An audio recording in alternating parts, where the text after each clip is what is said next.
I always thought the sound of a settling house was normal, but houses don't usually settle in rhythmic patterns of 3. If you're listening to this in a quiet room right now, just do me a favor. Check the lock on your window before I get into this. I moved into a studio apartment in Chicago last November. It was one of those old brownstones where the radiators hiss like angry snakes and the floorboards have a memory of every step you take. It was small, but it was mine. I'm a freelance graphic designer, so I spend about 16 hours a day staring at a monitor, which means I notice when things in my environment shift, even by an inch. The first week was fine.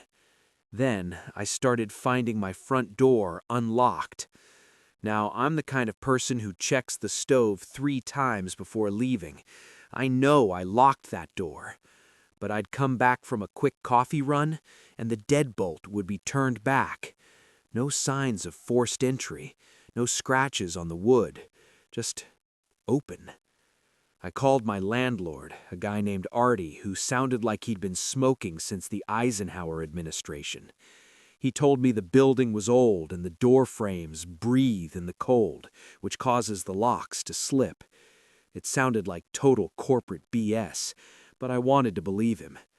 I bought a cheap internal security bar, the kind you wedge under the handle, just to feel safe while I slept. The noises started on a Tuesday. I was working late on a branding project, wearing noise-canceling headphones. Even through the music, I felt a vibration, a heavy thump from somewhere behind the drywall of my kitchenette. It wasn't the radiator. It was a dull, meaty sound, like someone dropping a wet sandbag. I took my headphones off. The silence that followed was heavy. You know that feeling when you can tell someone else is in the room just by the way the air feels? I had that. I stood there, holding my breath, looking at the narrow gap between my fridge and the wall. Nothing. The next night, it happened again. Thump, thump, thump. It was coming from the utility closet in the hallway. I say utility closet, but it was really just a locked plywood door that the landlord told me was for building maintenance only. I'd never seen anyone go in there. That night, I stayed awake until 3 a.m., sitting on my sofa with a kitchen knife. I felt like a paranoid idiot. But then I heard it, a soft, wet scratching sound, like a dog's nails on hardwood, but slower, more deliberate. It was coming from the floorboards right outside my bathroom. I walked over, my heart hammering against my ribs so hard it hurt.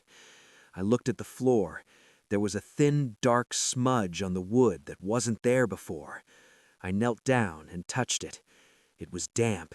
It smelled like old copper and stagnant basement water. I didn't sleep. The next morning, I decided I was moving out.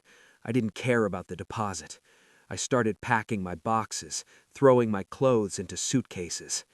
As I was clearing out the top shelf of my bedroom closet, a space I hadn't touched since move-in day, my hand hit something cold.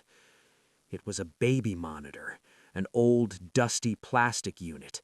It wasn't plugged in, but it was pointed directly at my bed. I felt a wave of nausea. I grabbed the monitor to throw it in the trash, but then I noticed the brand. It was a high-end model, the kind that connects to Wi-Fi. I flipped it over. The power light was taped over with black electrical tape, but when I peeled it back, the tiny green LED was glowing. It was being powered by a long, thin wire that ran through a tiny drilled hole in the back of the closet wall. I followed the wire. It didn't go to an outlet. It went straight into the wall shared with that locked utility closet. I lost it. I grabbed a heavy crowbar I kept in my car tools and went out into the hallway. I didn't call the police yet. I was too fueled by this sick, hot adrenaline. I shoved the crowbar into the frame of the utility door and leaned back with everything I had. The wood splintered. The door swung open. I expected to see a furnace or water pipes, or maybe a squatter. But the closet was only 2 feet deep. There was nothing inside except a chair, a single folding metal chair facing the back wall. And on that wall, someone had peeled away the wallpaper to reveal the back of my closet. There were dozens of small holes drilled into the drywall. Each one was labeled with a date and a time in neat black marker. 11:14, 11:15 p.m., reading. 11:20, 2:30 a.m., sleeping, restless. 12:02, 1 a.m., crying. I backed away, the crowbar slipping from my hands. I ran back into my apartment to grab my phone to call 911, but as I stepped inside, I stopped dead. My security bar, the one I'd wedged under my front door handle, was lying in the middle of my living room floor. I hadn't moved it. I realized then that the thumping sounds weren't coming from the walls. They were coming from under the floor. My apartment was on the first floor, but there was a crawl space beneath it that wasn't supposed to be accessible. I looked at the rug in the center of my room. I'd bought it to cover up the scuffed floorboards. I kicked it aside. There was a heavy wooden hatch built into the floor. It was slightly ajar. A pale, thin hand was resting on the edge of the wood, the fingers twitching. I didn't stay to see the face. I ran. I didn't grab my keys, my wallet, or my shoes. I just ran out the front door and didn't stop until I found a gas station 2 miles away. The police came. They searched the building. They found the crawl space. It was lived in. There was a sleeping bag, hundreds of photos of me taken from those drill holes, and a collection of my lost items. A toothbrush, a spare key, a single sock from 3 different pairs. But they didn't find him. Artie, the landlord, claimed he had no idea. He said he'd lost his master keys months ago. The police looked for the man for weeks, but the trail went cold. They told me the crawl space connected to the entire building's foundation, meaning he could have exited through any number of apartments, or even the street-level vents. I moved to a different state. I live in a modern high-rise now, all glass and steel, no crawl spaces, no breathing wood. But yesterday, I was getting ready for bed.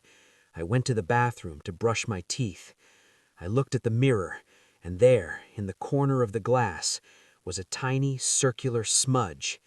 I wiped it away, but my heart stopped. It wasn't a smudge on the outside. It was a small, clean hole drilled through the silvering from the other side. I'm sitting in a hotel room now. I haven't looked in a mirror since. I keep thinking about that chair in the closet and the labels on the wall. I keep wondering if somewhere in this city there's a new wall with my name on it and a new list of times. Because last night I checked my phone logs. There was a missed call from an unknown number at 3 a.m. They didn't leave a voicemail. They just left a 3-second recording of someone breathing. And then the sound of a radiator hissing. I don't have a radiator in this hotel.